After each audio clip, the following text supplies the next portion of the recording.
Monogamy began as a tool to track property rather than protect love. And your brain has known this for 50,000 years. Tonight, you are going to look at your partner or stare at a blank screen and feel that cold knot of anxiety in your chest. You know the one. The quiet panic that something is wrong, that you are failing, that you are not enough. We expect one single person to do the work of an entire tribe. We ask them to be our passionate lover, our financial partner, our best friend, our co-parent, and our private therapist, all at once. And when that impossible weight collapses the relationship, we blame ourselves. We have been told since childhood that humans are like swans, that we are biologically designed to find one person and stay there forever. But you are not a swan. You are fighting a silent war against 50,000 years of your own evolutionary history. This video does not argue for or against monogamy. It is simply a look at human history.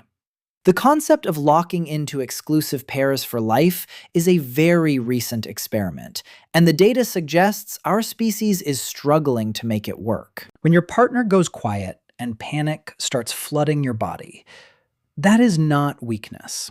That is not insecurity.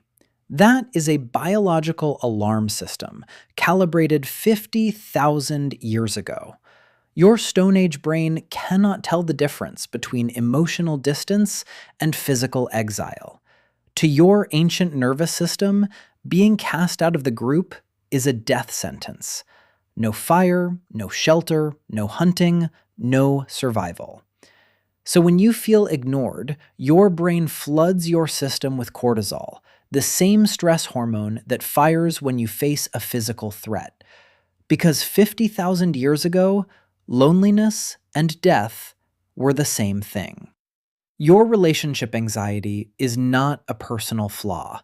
It is a survival mechanism firing in the wrong century. If strict lifelong monogamy were our natural biological state, our closest evolutionary cousins definitely missed the memo. We share 98.8% of our DNA with chimpanzees, yet there are no chimpanzee weddings, no prenuptial agreements, no divorce proceedings over a shared tree branch. In a chimpanzee troop, females mate with multiple males. Evolutionary biologists see this as a deliberate survival strategy.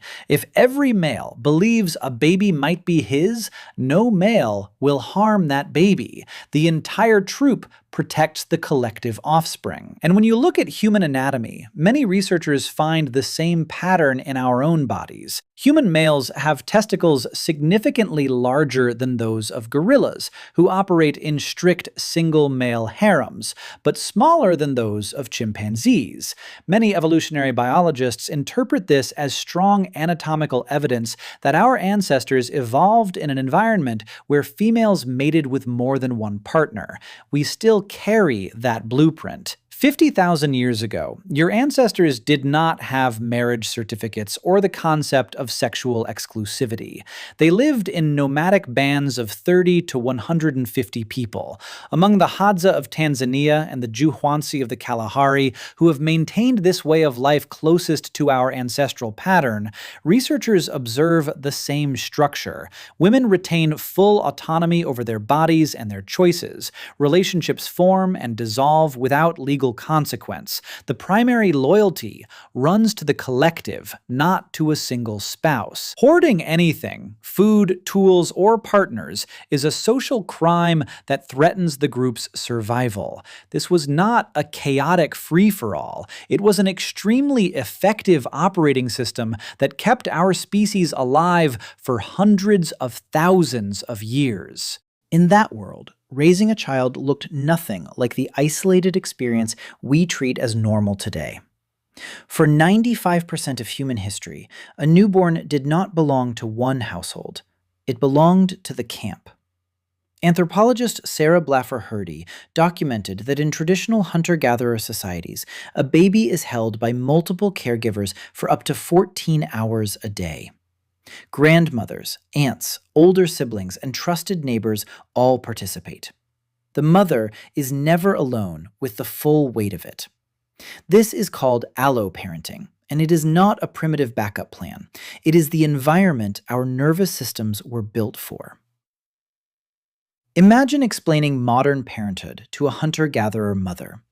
Two adults, one apartment, one screaming infant. No grandmother down the hall, no sisters taking shifts, no neighbors who feel any obligation to help. She would not call this civilization. She would probably think the system was broken. In some societies, the cooperative logic extended even further. Among the Bari people of Venezuela and the Ache of Paraguay, anthropologists documented a belief called partible paternity. They believed a child is built gradually through multiple acts with different partners. A woman might choose the best hunter to give the child endurance, a skilled tracker to give it awareness, and her closest companion for emotional stability. When the baby arrived, all of these men shared paternity. They all brought food. They all protected the child. This was not viewed as betrayal. It was biological insurance. By spreading paternity across multiple men, the child gained multiple invested protectors, a safeguard against losing any single provider to illness or injury. But here is where the story breaks open. If this cooperative fluid system worked so effectively for hundreds of thousands of years, why did monogamy win?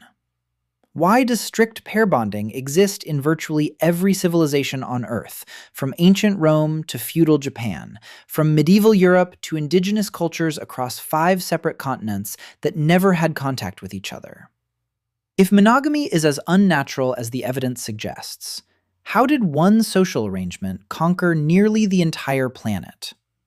That is not a simple question, and the answer changes everything you think you know about love.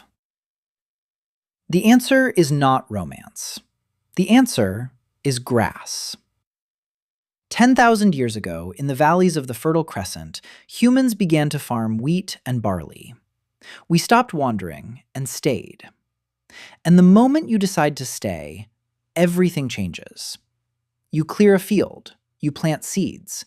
You invest months of labor into a single harvest. Suddenly, you have property. And property raises a question the nomadic tribe never had to answer. Who inherits it when you die? In a world of fluid relationships, you cannot answer that question. Many historians and anthropologists argue that early agricultural societies responded by restricting the reproductive autonomy of women. One leading hypothesis is that monogamy was not invented as a romantic ideal. It emerged, gradually and unevenly, as an audit trail to establish paternity and secure the transfer of land across generations. Marriage became a legal contract. The wedding ceremony was, in many of its earliest forms, a property transaction. And the fence you built around your field became the fence you built around your partner. Today, you pay a bank every month to maintain a version of that fence. You sign a 30-year contract on a concrete box, cut off from the communal network your nervous system was designed for. Your ancient brain still reaches for the tribe, for shared meals, for the loose, interlocking web of relationships that made survival feel possible. But modern life hands you a single contract with a single person and expects that one relationship to replace everything the tribe once provided. We have loaded the full weight of an entire community onto one set of shoulders. And then we wonder why it collapses. You sit in the quiet of your apartment. The walls are solid. The lock is secure. The mortgage payment went through. But the tribe is gone. And somewhere deep in your nervous system, an alarm is still running, searching for a signal that never comes. You spent years thinking you were the problem, too anxious, too needy, too much. But you were never broken. You were simply a Stone Age brain trying to survive inside a contract designed for farmers. The mortgage is paid, the private property is secure, but the tribe is gone. So here is the question. If you could raise your next child with the constant support of 10 trusted adults instead of one exhausted partner, would you choose that world? Or has something changed in us that makes us want the cage? Tell me in the comments below.